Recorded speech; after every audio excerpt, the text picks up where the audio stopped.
Hey guys, it's good to be back. My name is Holly, also known as Miss Holly. Bienvenidos a otra clase de español enfocada en la pronunciación. Today we're going to be learning the correct pronunciation of some commonly mispronounced brands. Vamos a estar aprendiendo la pronunciación correcta de algunas marcas que se suelen pronunciar incorrectamente. ¿Vamos a comenzar? La primera marca es... ¿Sabes cómo pronunciarla? This brand was established as Aeronaves de México back in 1934, and its name was later changed to Aeromexico. That's right. Not Aeromexico, Aeromexico. Tengo un vuelo directo con Aeromexico. La siguiente marca es... This fashion designer from Caracas, Venezuela's name is pronounced Carolina Herrera. Carolina Herrera. Not Carolina Herrera. A new feminine fragrance by Carolina Herrera. Carolina Herrera. And speaking of fashion designers, how about this one? The brand is named after the fashion designer from Dominican Republic or República Dominicana, and the correct pronunciation is Oscar de la Renta. Not Oscar de la Renta, Oscar de la Renta. La siguiente marca es... ¿Sabes pronunciarla? This fashion design and manufacturing company was founded in Barcelona, Spain, or should I say Barcelona, and the correct pronunciation is not mango or mongo, it's mango. Mango. ¿Qué tal esta marca? ¿Sabes pronunciarla? This is also a Spanish clothing brand, and the correct pronunciation is Zara. Now I must say, in most Latin American countries, we don't pronounce this correctly either because we pronounce the Z just like an S. We call it Zara. But the original is not Zara, definitely not Zara, but Zara. Now to make that R sound, think of the sound that you make when you say the word buddy. It's very similar to that. You're not going to hear an in there. It's more of a R. Zara. La siguiente marca es... picante. ¿Sabes pronunciarla? Not tapatio, tapatío. Fun fact, the word tapatio is a colloquial term for someone from the city of Guadalajara. It's also an adjective basically used for anything associated with Guadalajara. And as you can see, there's an accent on that I, and that lets you know that that is the stressed syllable. Tapatío. Y ya que estamos aquí, la siguiente marca es... Cholula. Cholula.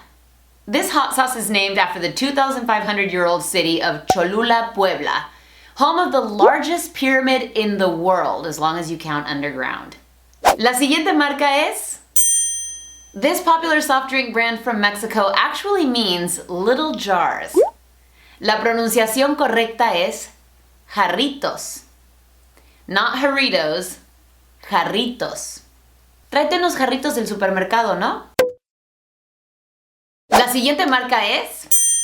This beer from the city of Monterrey literally means 2 X's and is not pronounced Dos Equis, or as my brother-in-law recently heard, Dos Equis. It is Dos Equis. Dos Equis. Y hablando de cerveza, ¿sabes cómo pronunciar esta marca?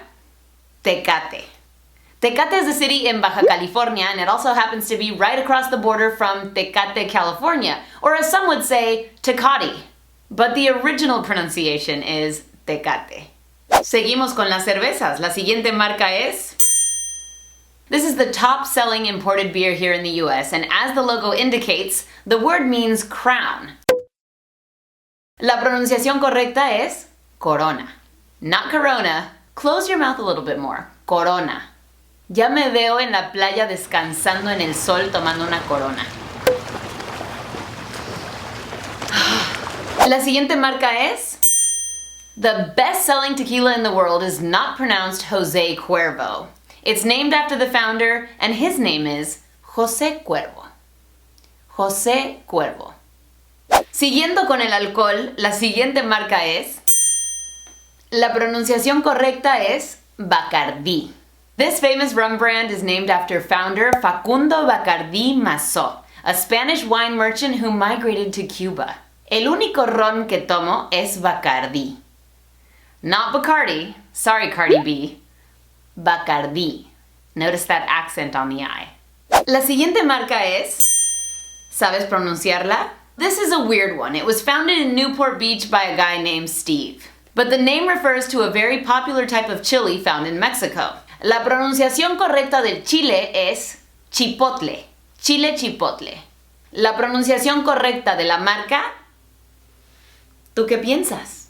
And this brings me to my final point, which is context. Always consider the context. When we speak, our objective is to communicate with others, to be understood. And if that involves pronouncing Bacardí as Bacardi because the bartender's gonna understand you and you're in the US, don't feel bad about that. There's absolutely nothing wrong with it. At the end of the day, this whole thing is not that serious, and what matters is that we're out here trying our best.